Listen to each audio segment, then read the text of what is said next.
Olha, essa é uma daquelas histórias sobre a colisão de três mentes simplesmente brilhantes do século XX. A gente tem a intelectual argentina Vitória Ocampo, o filósofo alemão Conde Keyserlin e, para completar, o psicólogo suíço Carl Gustav Jung. O que acontece quando esses três se cruzam? Bom, revela um drama psicológico que é totalmente atemporal, sobre amor, poder e as histórias que a gente conta pra gente mesmo. E tudo começa com essa pergunta, que é o centro de tudo. Essa é uma história sobre o abismo que pode existir entre idealizar alguém e a desilusão que vem depois. É um tema que, vamos combinar, de um jeito ou de outro, todo mundo já passou. Então, bora entender como essa história começou. O primeiro ato dessa peça se desenrola todo por cartas. Vamos conhecer os dois personagens principais dessa correspondência e o romance, um romance puramente intelectual, que nasceu e cresceu só com a força das palavras. Pensa só. De um lado, a gente tem Vitória Ocampo, uma mulher poderosíssima, uma verdadeira pioneira na cena intelectual argentina, fundadora da superinfluente revista literária Sur. Do outro lado, o Conde Keyserlin, um filósofo europeu, aristocrata, que ela admirava profundamente.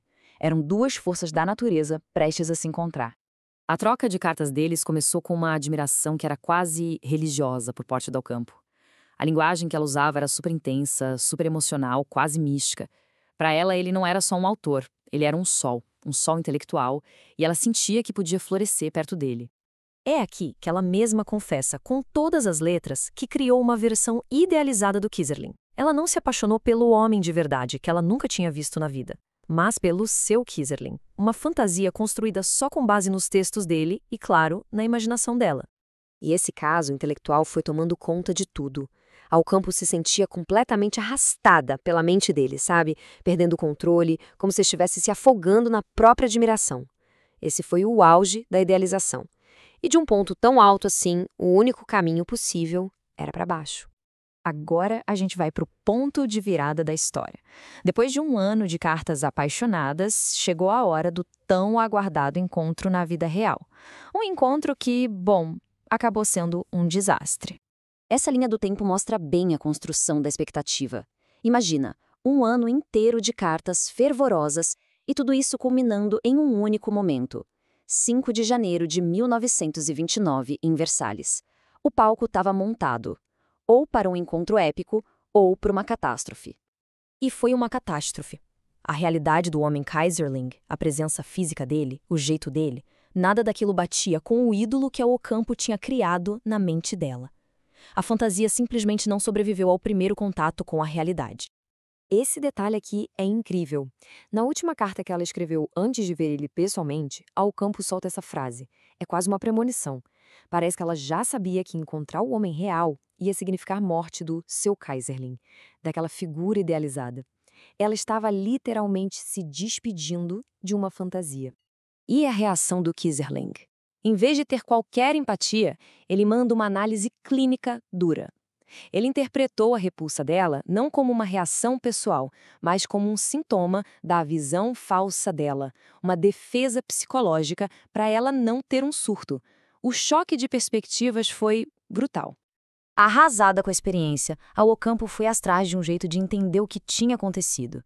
E foi aí que a terceira peça desse quebra-cabeça, o psicólogo Carl Gustav Jung, entrou em cena.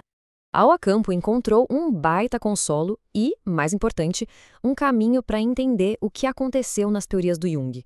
Ela sentiu que os conceitos dele deram as ferramentas que ela precisava para analisar aquela incompatibilidade dolorosa com Keyserlin e a sua própria reação. Um dos primeiros conceitos que ajudou foi a teoria dos tipos psicológicos. De repente, aquele choque entre ela e o Keyserlin não era mais um fracasso pessoal, mas talvez um conflito fundamental entre tipos de personalidade diferentes, sabe? Como se fossem óleo e água, simplesmente não se misturam. E aqui está o pulo do gato. O conceito de ânimos, que é a personificação do masculino que existe no inconsciente de uma mulher, explicava perfeitamente o que tinha acontecido. A Ocampo não se apaixonou pelo Keyserlin.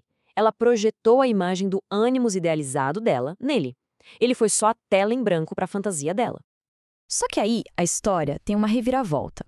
Enquanto a Ocampo buscava a ajuda do Jung para entender a própria dor, ela nem imaginava que o Keyserlin, se sentindo ferido e rejeitado, já tinha feito uma jogada secreta para sair na frente. Olha só a gravidade disso. O Kieserling escreveu para o Jung antes mesmo da Ocampo encontrar, descrevendo ela como uma alma desintegrada e pedindo para que o Jung a ajudasse. Foi uma tentativa clara de controlar a narrativa, de enquadrar a história antes que ela mesma pudesse contar. Uma traição. Na parte final dessa análise, a gente vê como a história foi sendo recontada pelos três envolvidos, e como a Ocampo, no final das contas, tomou as rédeas e reivindicou a sua própria narrativa com uma força impressionante. Isso aqui ilustra perfeitamente a batalha de narrativas. O Kieserling descreveu ela com essas metáforas animalescas, primitivas, tentando reduzir ela a um espírito da terra. Em resposta, a Ocampo não se defendeu, ela contra-atacou. Ela se identificou com Penthesilea, a rainha amazona da mitologia que, na versão da lenda que ela escolheu, mata o grande herói Aquiles. Ela transformou a ofensa num símbolo de poder. E o Jung? Da sua perspectiva clínica, ele olhou para todo esse drama pessoal e viu um caso de estudo perfeito. Para ele, não era uma tragédia de corações partidos, mas um exemplo clássico da dinâmica do inconsciente em ação. Uma bela história de animus anima. Ele elevou o drama pessoal a uma lição de psicologia. E assim, essa correspondência perigosa entre Ocampo e Kieserling nos deixa com essa pergunta no ar. A história deles nos força a refletir sobre as nossas próprias relações.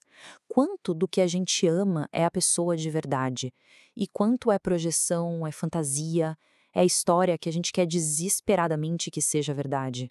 A resposta talvez nunca seja simples, mas a busca por ela é o que nos define.